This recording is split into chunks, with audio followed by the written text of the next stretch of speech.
Olá, meus queridos, tudo bem com vocês? Olha eu aqui para mais uma aula desta playlist maravilhosa de biologia sobre o quê? Sobre o quê? Sobre o quê?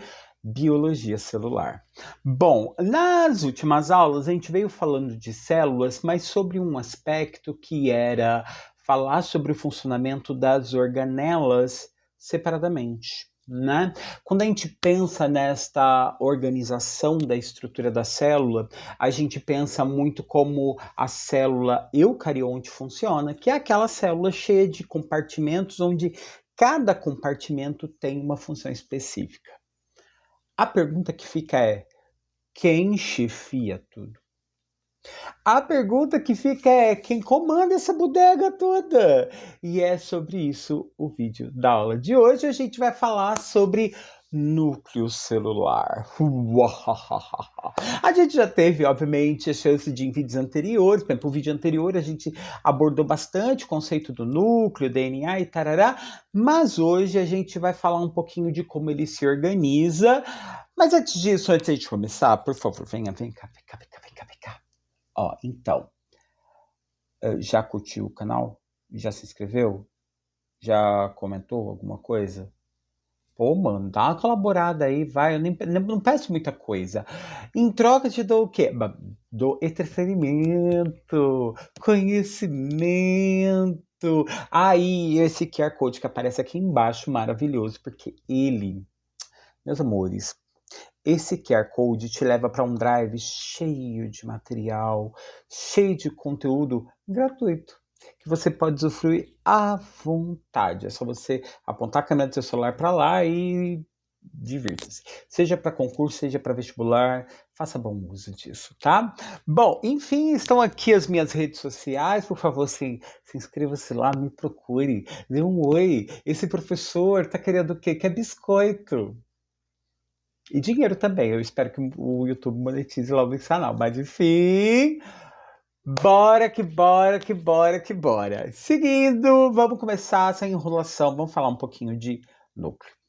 E para a gente começar a falar sobre núcleo, é importante a gente lembrar sobre quem é ele, né? Quando a gente olha uma célula, né, essa estrutura dessa célula bonitona aí, que você certamente está olhando aí, e que eu tive um trabalhão para achar uma célula bonita para mostrar. Em geral, a gente tem essa cara, né? É uma estrutura que fica na parte central. Geralmente ela aparece com essas cores mesmo, nesse tom de roxo e tudo mais. Por quê?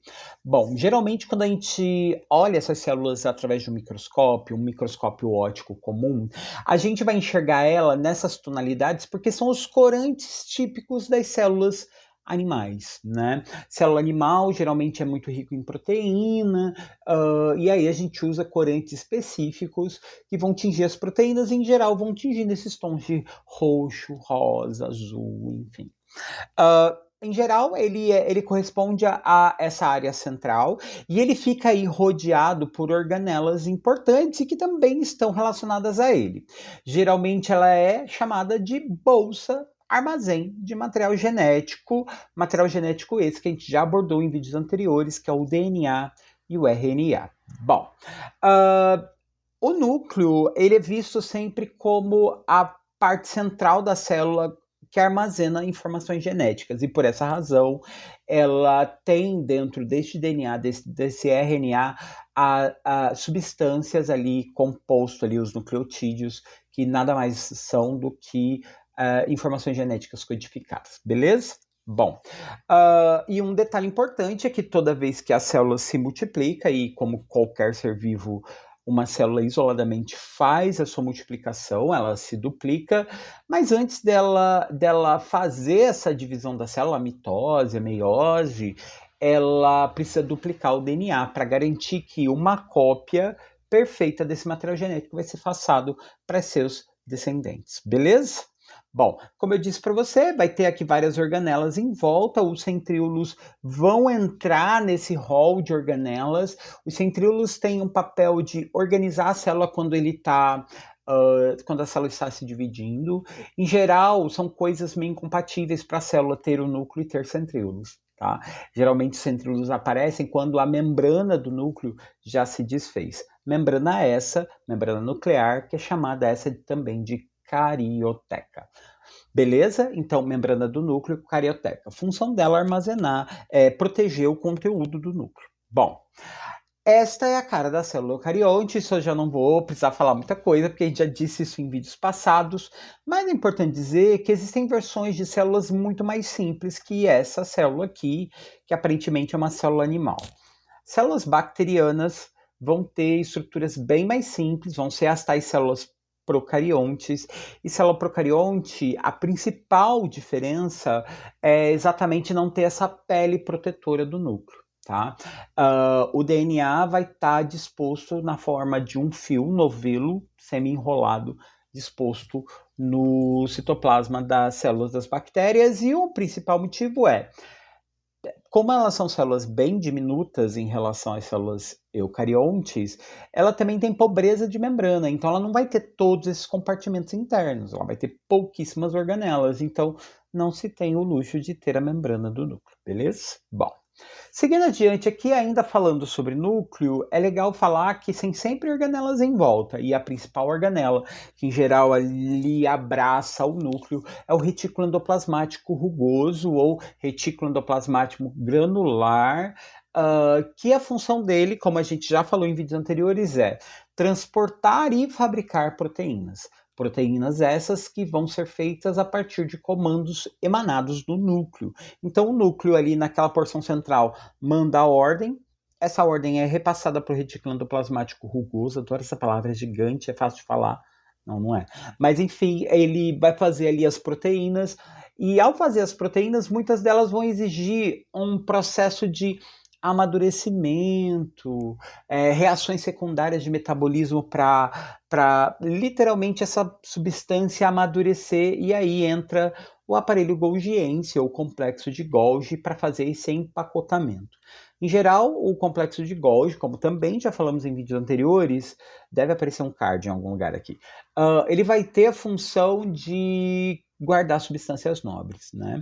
Mas lembre-se, essas substâncias nobres só puderam ser feitas graças ao retículo endoplasmático rugoso, que por sua vez só fez por causa do núcleo. Então o núcleo acaba sendo realmente o chefe, a estrutura central de comando. Bom, não podemos perder de vista algumas coisas a respeito de núcleo para a gente nunca se esquecer. É o cérebro da célula, tá? Interprete que uma célula sem núcleo não exista ou ela viva por muito pouco tempo. Aqui é importante a gente falar de um cientista italiano, Balbiani, que fez um experimento muito famoso e que ajudou a gente a entender a funcionalidade do núcleo. Ele literalmente pegou uma ameba, que é um ser unicelular e tal, causador de doenças e tal, amebíase, uma doença intestinal, e ele tirou o núcleo da ameba. Ao te retirar o núcleo da ameba, aquela estrutura lá, acabou morrendo. Mas, quando ele repetiu esse experimento e ele tirou o núcleo de uma ameba e colocou em outra que estava sem o núcleo, fez um transplante de núcleos, essa célula que teve seu núcleo transplantado sobreviveu. Ou seja, ele acabou comprovando que o núcleo era essencial para uma célula existir, né? Até então não sabia-se bem o porquê, mas sabia-se que era uma estrutura essencial para as células animais, para as células vegetais terem. Para vocês terem uma ideia do que eu estou falando, a única célula humana que a gente tem e que não tem núcleo são os glóbulos vermelhos. Os glóbulos vermelhos, né, as hemácias, né, ou eritrócitos, enfim, células com um monte de nome. É a mesma célula, mas com um monte de nome. Ela é feita na medula óssea e quando ela é feita, ela tem um núcleo. Tem lá suas funções vitais básicas e tal. À medida que essa célula amadurece, o núcleo atrofia e desaparece, e aí ele é jogado na corrente sanguínea. E a partir desse momento, começa a acionar um cronômetro na célula, onde ela vai ter o seu tempo de vida regulado, controlado, e isso vai definir o momento em que essa célula vai morrer. Isso geralmente é em torno aí de 3, 4 meses entre essa célula sair da medula óssea e ficar circulando na circulação sanguínea, até que o fígado recolhe e aí recicla os materiais a qual essa célula é feita, beleza? Bom, se seu núcleo está ativo, a célula está viva. Aqui tem aquele seu ali, tira o seu, bota o C. tá? É importante dizer que, apesar do núcleo ser o cérebro da célula, e ele, obviamente, num corpo humano, ele é igual em todas as milhões de células, bilhões, trilhões de células que o nosso corpo é feito, ele não está completamente ativo em todos os lugares. Pelo menos não completamente. As células apresentam o seu núcleo regulado para executar funções de acordo com o lugar onde ele está.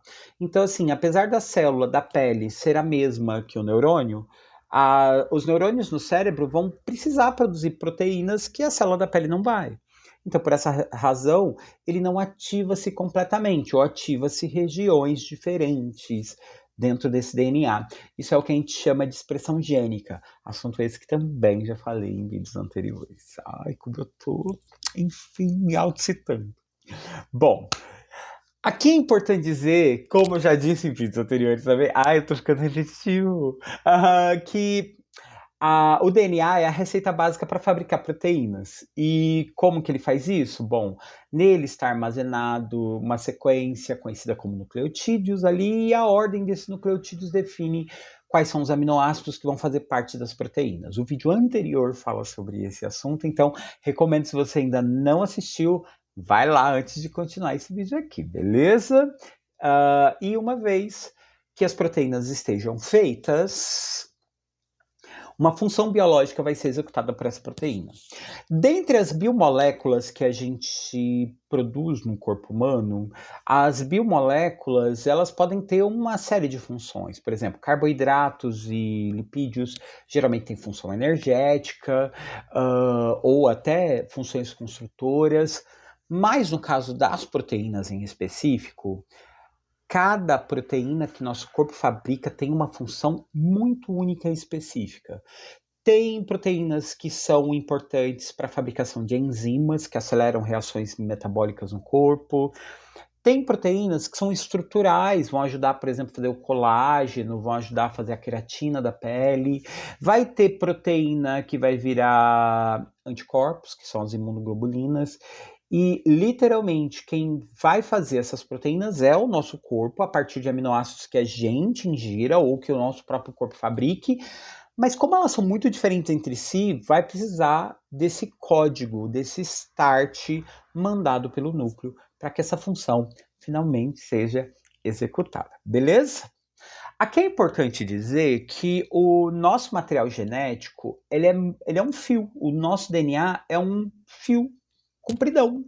Só que ao mesmo tempo que ele é muito comprido, ele é invisível ao olho nu. A gente sabe que a maior célula humana é um óvulo, e ele literalmente, se eu pegar uma caneta e fizer uma marquinha suave sobre uma folha de papel, esse é o tamanho de um óvulo humano. Ele é tipo o estádio de futebol das células, né? O DNA, para poder caber dentro de um compartimento, dentro de uma célula, mano, ele tem que ser muito fino, delicado, mas ele é muito comprido, ele armazena informações do corpo todo. E aí, qual é a grande questão? O nosso corpo precisa desenvolver mecanismos para empacotar esse DNA. E é sobre isso que a gente vai falar um pouquinho agora, como que o material genético é armazenado dentro das nossas células, para caber dentro daquela área. Bom, a primeira coisa é lembrar do formato típico do DNA, né? O DNA é um filamento, só que ele não é um fio único, ele não é como se fosse uma corda, que é uma linha única. É como se fosse um fio trançado, ele é trançado, um fio duplo, fita essa conhecida por conta desse formato em espiral dele de alfa-hélice. Obrigado, Rosalina Franklin. E esse fio é muito comprido. Para caber dentro do núcleo, a gente vai precisar enrolá-lo. Enrolá-lo como? Eu vou enrolá-lo em volta de proteínas, que vão funcionar meio como um novelinho. Então você vai ter o novelinho aqui, e aí a gente vai enrolar o fio de DNA em volta dessa proteína. Essa proteína que serve para ajudar a compactar o volume de DNA se chama histona. É o próprio núcleo que vai fabricar as histonas. E o fio de DNA lá, alfa-hélice, ele dá sempre 2 voltas em volta de cada histona. Então eu preciso de um monte de histonas para enrolar o DNA e fazer, digamos assim, ele reduzir o espaço ocupado por ele. À medida desse momento onde eu faço esse enovelamento primário, esse enrolamento primário, o fio de DNA passa a ficar mais curto, mas ele fica mais gordinho. E a gente passa a chamar ele agora, né, de filamento de cromatina. Cada unidade desse conjuntinho de uma histona com essas duas voltas de DNA, a gente vai chamar de nucleossomo, e obviamente quando a gente junta milhares de nucleossomos, vai formar então esse fiozão mais gordão e naturalmente mais curtinho, que a gente vai chamar de cromatina. Beleza? Bom, esta é a primeira parte da conversa, porque apesar da cromatina ser uma versão enxuta, mais curta do DNA que foi novelado, mesmo assim ele ficaria gigante. Então ele vai precisar passar por um processo de novelamento mais denso, principalmente para executar algumas funções vitais do nosso corpo. Por exemplo, as células, quando elas vão se dividir, elas não podem estar com seus fios de DNA mal enroladinhos, eles precisam estar bem compactados para na hora da célula duplicar o seu DNA, essa duplicação seja certeira, seja exata. Mas, ao mesmo tempo, enquanto a célula está fazendo essas divisões ou simplesmente está existindo, ela precisa que esses trechos de DNA, alguns pelo menos, estejam meio desenrolados para ela poder usar, né?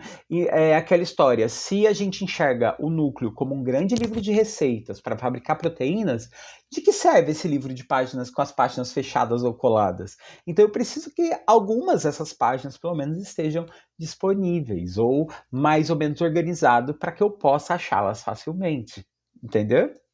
Bom, pensando nisso, quando a gente olha o DNA com esse enovelamento na forma do fio de cromatina, a gente percebe que algumas áreas vão estar mais enroladas do que outras. É aí que a gente precisa entrar com algumas anotações. Então, se você está com uma folha de papel aí, pega e vamos anotar. Ó. O que eu não posso esquecer? Que para caber o DNA no núcleo, ele se espiraliza. É isso que vai achar nos livros didáticos. Eu prefiro pensar no se enrola, tá? Risca, espiraliza, enrola, tá? O DNA vai se enrolar, formar nucleossomos. Os nucleossomos vão se juntar e formar o fio de cromatina. Beleza, fios mais grossos, mais curtos. E a cromatina não pode se enrolar completamente, e por isso a gente passa a ter então dois tipos de cromatina. Nós vamos ter a chamada heterocromatina e a eucromatina.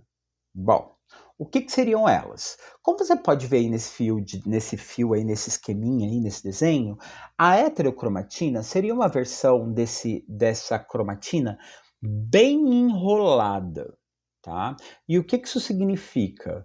Significa que ela não está de fácil acesso àquele trecho de DNA que está ali no meio daquele miolinho, tá? Já a eucromatina seria o mesmo fio de DNA, só que menos enrolado, ou seja, o fio de DNA está um pouco mais acessível e provavelmente os trechos que a gente chama de eucromatina serão os trechos que a célula vai usar mais para fabricar proteínas. Provavelmente são as páginas do livro de receitas que estão mais gastas, digamos assim. Então, ó, fazendo anotação, existe heterocromatina e eucromatina.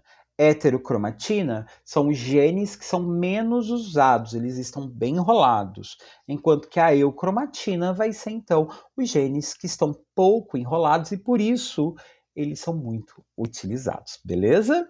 Bom, sendo assim, onde fica isso? Como é que a gente enxerga isso numa célula? Bom, quando a gente olha uma célula assim, ó, chapadona no microscópio, né? Estamos vendo lá o núcleo, né? Núcleozão escuro, e a gente vai perceber o quê? Que tem áreas do núcleo que está mais tingido com uma cor mais escura do que outras. A gente percebe isso. Olha o barulho da moto na rua. Bom, a gente percebe isso mais próximo ali à carioteca, né, a membrana ali, bem, né, a fronteira do núcleo, e uma porção central, que é tipo um núcleo do núcleo. Né? Nestas áreas, a gente vai ter as áreas menos tingidas vão ser a eucromatina, onde o DNA está menos compactado. Já esse perto da borda e na porção central, ele vai estar bem compactado, que significa que ele é menos utilizado. tá? Então, a mais tingida é a heterocromatina, onde o DNA está mais enrolado. Mais solta, mais fluida, eucromatina. Bom, esta área, essa porçãozinha central ali, é o que a gente chama de nucleolo. É o núcleo do núcleo. Para que ele serve? Bom, o nucleolo é o lugar onde a célula vai fabricar aquelas estonas que eu falei agora há pouco, e também vai ser o lugar onde vão ser feitos os ribossomos. Se você já assistiu às aulas anteriores, você deve se lembrar que os ribossomos são os operadores na hora de fabricar as proteínas. São eles os cozinheiros de verdade, né? E eles precisam ser feitos, e eles são, inclusive, trechos de material genético.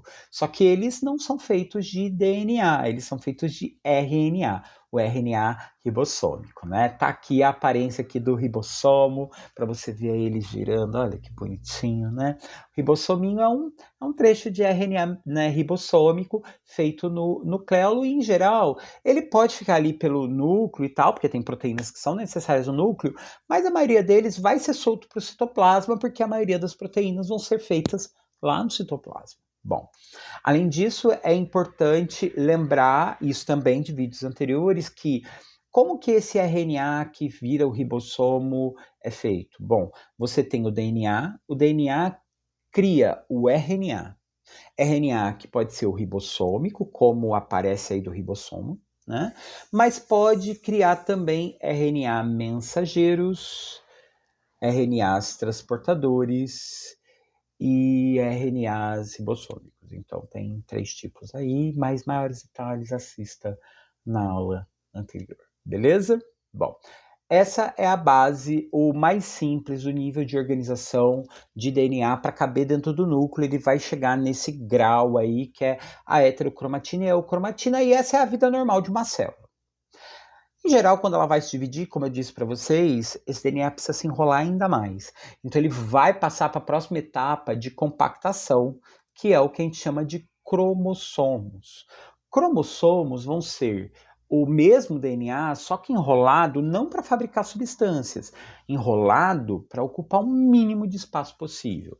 Em geral, os cromossomos vão ter um formato de X. Só que para esse novelinho ficar com esse formato de X, ele vai precisar se enrolar, se enrolar, se enrolar, se enrolar, se enrolar, se enrolar, se enrolar.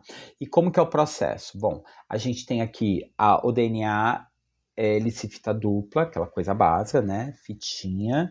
Aí tem os nucleossomos, que é quando as estonas, né? Começa a enrolar, isso vai se enrolar mais um pouquinho, vai formar a cromatina, aí isso vai criar a alça, se enrolando ainda mais, formando aí as eucromatinas e as heterocromatinas da vida, e isso se enrola ainda mais até chegar no ponto do cromossomo, que é esse formatinho de X, onde esse X aí vai ter as perninhas dele, né, que vão compor as cromátides, a gente vai falar disso daqui a pouquinho, e uma porção central ali, que é a parte que une esses bracinhos do X, que é o que a gente chama de centrômero, beleza? Ou centrossomo. Olhando em detalhes, isso aqui é uma imagem, né, de uma microscopia que foi transferida ali para um desenho, esse desenho em azul. Ele vai ter então o centrômero na porção central, e você consegue enxergar ali no desenho que existem trechos que estão mais escuros, outros estão mais claros. A parte mais escura é a heterocromatina, que é aquele que se compactou mais. As eucromatinas estão num tomzinho um pouco mais claro, beleza? E as pontinhas, as 4 pontinhas no caso aqui, vão receber o nome de telômeros. Bom, o que é o telômero? Telômero vai ser um trecho de DNA que há muito pouco tempo a gente não sabia para que ele servia, até que esse mistério foi esclarecido.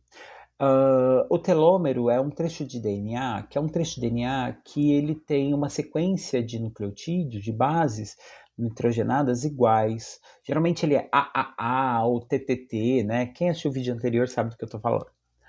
E essa sequência, ela não codifica nenhuma proteína, mas ele acaba virando um sinalizador do envelhecimento. Por quê? À medida que a gente envelhece, as nossas células se multiplicam. E ao se multiplicar, o cromossomo, ele cria cópias de si mesmo, mas as pontinhas, que são os telômeros, acabam se perdendo pelo caminho. E aí, por essa razão, geração após geração de células, ao se multiplicar, vão perdendo pedaços desses telômeros. Então, quanto menos telômeros, mais velho a gente fica. Então, através de um sequenciamento genético, é, hipoteticamente aqui, daria para a gente medir o grau de envelhecimento das pessoas. É, meus queridos, dá para medir o grau de envelhecimento das pessoas pelo nosso DNA. Seguindo ainda adiante, ó, se vocês olharem, olha que desenho maravilhoso, né? Esse formatão de X e tal, o trecho do meio ali vai ser o centrômero, o centrossomo.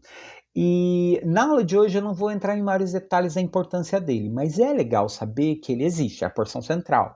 E ele vai ser importante no processo de divisão celular, tá? Na mitose, na meiose. Haverá vídeos específicos mais adiante sobre esses temas. Cada perninha de um cromossomo, né, a sequência assim, perninha de cima, perninha de baixo, a gente vai chamá-la de cromátide. E como em geral ele aparece duplicado, nós dizemos então que existem cromátides que são irmãs. Porque em geral a sequência de DNA que está de um lado, ela é uma cópia da sequência que está do outro. Então eles são, se não são cópias idênticas, são muito parecidas. Então por isso esse termo cromátides irmãs, né? Então esse cromossomo com esse formato de X vai ter duas cromátides irmãs. As pontinhas dos cromossomos, das porções externas de baixo, são os telômeros, e como eu falei para vocês, a gente sabe muito pouco deles, mas o que a gente sabe é que eles estão vinculados a medidas de grau de envelhecimento. Quando a gente bate o olho num cromossomo como esse, agora para a gente encerrar a nossa sequência deste vídeo, é importante falar que a gente pode fazer o sequenciamento dos cromossomos a partir de qualquer célula nossa, do tipo, uma mulher grávida pode tirar uma amostra, por exemplo, do líquido amniótico dela, da barriga dela, e fazer uma sequência do DNA do bebê, porque o líquido amniótico vai ter ali células do bebê, da pele principalmente, que você coleta e consegue sequenciar esse DNA todo. Uma célula humana tem que ter uma sequência de cromossomos assim, tudo em parzinho, bonitinho desse jeito, tá? E como vocês podem ver, 23 pares, tá? Esse tingimento que você pode ver aí, essas cores vibrantes, ele vai ter essas cores vibrantes exatamente porque é uma emissão de radiação. A gente precisa de um corante que, na presença de luz ultravioleta, ele vai acender e vai ficar bonitão e vai demarcar algumas áreas que nos ajuda a parear esses cromossomos, porque imagine, eu estouro uma célula, olho o DNA dela, esses cromossomos não vão estar assim emparelhadinhos, bonitinhos, eles vão estar todos zoados, tudo bagunçado. A gente vai lá e organiza eles. Essa sequência organizada é o que a gente chama de cariótipo, tá? E ele vai ser importante porque boa parte das doenças genéticas, boa parte dos estudos de sequenciamento, de averiguação de saúde, por exemplo, de bebês, né? Ou então na análise de DNA para detecção de vítimas de assassinato, alguma coisa assim, né? A biologia forense, a gente precisa entender esse sequenciamento e esse sequenciamento sempre vai ter 23 pares de cromossomos. Para a gente poder organizar, a gente vai basicamente organizá-los usando dois critérios básicos. Como vocês podem imaginar, o primeiro é o formato, né? E se vocês olharem com carinho, vocês vão ver que não existem muitos formatos. Basicamente, poderá haver 4 formatos de cromossomos. E como vocês podem ver, está muito associado ao tamanho das perninhas de cromossomos que a gente pode ter. Então a gente vai ter os cromossomos do tipo metacêntrico, que é quando o centrômero está bem no meio. Então você vai ter as perninhas para cima, perninha para baixo do mesmo tamanho. Aí você tem o submetacêntrico, que é aqueles onde um par dessas perninhas é levemente menor, tá? É como se o centrômero não tivesse no meio, ele tivesse levemente para um dos lados. Aí nós temos o acrocêntrico, que vai ter perninhas, mas vai ter aí uma perninha atrofiada, digamos assim. E nós vamos ter os telocêntricos, que não têm um par de perninhas, né? Como se o telômero fosse, o centrômero fosse já a ponta dele. Telocêntricos, cromossomos telocêntricos, a gente não vai ter na espécie humana. Se você olhar aí para todos os cromossomos, a maioria deles é metacêntrico ou submetacêntrico. Nós vamos ter ali uns acrocêntricozinhos, principalmente nos últimos ali da sequência. E telocêntrico a gente não tem. Geralmente, essa sequência de cromossomos, né, telocêntricos vai rolar bastante quando a gente faz o cariótipo com DNA de aves, de répteis, de outros animais da natureza, tá? E isso, como eu disse, serve basicamente para quê? Para nos ajudar a organizar a sequência. Mas existe um outro jeito de a gente olhar para os cromossomos, que seria olhar para a função que ele tem. E aí, quando a gente olha para a função, a gente distribui os cromossomos em duas categorias, que seriam os cromossomos autossômicos, ou os autossomos, e os cromossomos sexuais. Quem são os cromossomos sexuais? Bom, é sempre o último par, o par número 23, que como vocês podem ver aqui, na sequência está lá chamado de X. Dois cromossomos iguais, grandes, compridos como os primeiros. Quando acontece isso, que você tem dois cromossomos com esse formato de X bonitão, você é do sexo feminino. Isso para a espécie humana, né? O sexo genético é definido pela presença de dois cromossomos X. No caso dos homens, a gente tem esse último par, o par número 23, sem pareamento. Você vai ter um cromossomo X grandão, mas você vai ter uma miniaturazinha ali, que é um cromossomo que a gente chama de Y, que é o cromossomo do sexo masculino. Portanto, o homem, né, o sexo genético do homem, ele vai ser XY. Ele vai ter um cromossomo X e um cromossomo Y. Todos os outros 22 pares que vêm antes, né, do par 21 ao 22, eles não estão diretamente relacionados à formação das estruturas sexuais, nem de hormônios sexuais, nem associados à fertilidade. Então, por essa razão, eles são chamados de autossômicos. Então, basicamente a diferença entre um cromossomo sexual e um autossômico é que o autossômico tem função de produção de hormônios, de definição sexual e tudo mais, e o autossômico não. Beleza? Bom, é isso. Eu fico por aqui depois de um vídeo longo. Meu Deus do céu, que vídeo comprido. Mas aqui eu resumi bem as funções de todo o nosso DNA, do núcleo, como ele funciona, e eu espero que você tenha gostado. Bom, eu fico por aqui, eu sou CG, eu sou biólogo, eu sou botânico, e além de ter essa playlist maravilhosa de biologia, ainda você vai encontrar aqui uma playlist também de química, de física, de matemática, e além de me ver resolvendo questões de vestibulares, FUVEST, Unicamp, Unesp, Olimpíadas acadêmicas, enfim, curta meu canal e, por favor, curte, comente, compartilhe, espalhe essa semente. E eu continuo por aqui, oferecendo todo esse material de graça e querendo que você volte para o próximo vídeo. Bom, é isso, eu fico por aqui. Foi um prazer conhecê-lo. Até a próxima e valeu. Tchau. Fui.